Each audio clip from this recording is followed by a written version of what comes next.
આણંદમાં વિદ્યાનગર ખાતે શિક્ષક દિવસ નિમિત્તે જિલ્લા કક્ષાનો કાર્યક્રમ યોજાયો હતો, જેમાં નાયબ દંડક રમણભાઈ સોલંકી તેમજ ધારાસભ્ય કમલેશ પટેલના હસ્તે શ્રેષ્ઠ શિક્ષકોને સન્માનિત કરવામાં આવ્યા હતા। નાયબ દંડક રમણભાઈ સોલંકીએ સન્માન પ્રાપ્ત શિક્ષકોને અભિનંદન પાઠવ્યા હતા।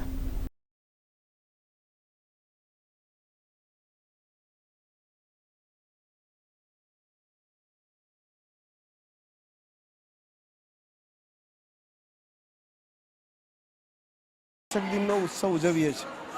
આજે આણંદ ખાતે તાલુકા કક્ષામાં 5 શિક્ષકોનો સન્માન કે ને જિલ્લા કક્ષાએ બંને મળીને સાથે સાથે 2 માધ્યમિક શાળાઓએ જે શ્રેષ્ઠ પરફોર્મન્સ કર્યું છે એનું સન્માન અને 14 જેટલા વિદ્યાર્થીઓએ જે સરકારની સ્પર્ધાત્મક પરીક્ષાઓમાં અગ્રિમતા સાથે પાસ કરી છે એને સન્માનવાનો કાર્યક્રમ આજે આણંદ ખાતે યોજાઈ રહ્યો છે। ત્યારે સમગ્ર શિક્ષક આલમ આજે ગૌરવ અનુભવે છે અને આવનારા સમયની અંદર ગુજરાત સરકાર દ્વારા જે શિક્ષણનો વ્યાપ વધે, શિક્ષણ ગુણવત્તાસભર બને, શિક્ષણમાં માળખાકીય સુવિધાઓ વધે અને શિક્ષક માટે જરૂરી જ સુવિધાઓ અને સમાજ જીવનને શ્રેષ્ઠ શિક્ષણ મળે એ દિશામાં કામ કરવા માટેનું એક અભિનવ પ્રયોગ સરકારે કર્યો છે।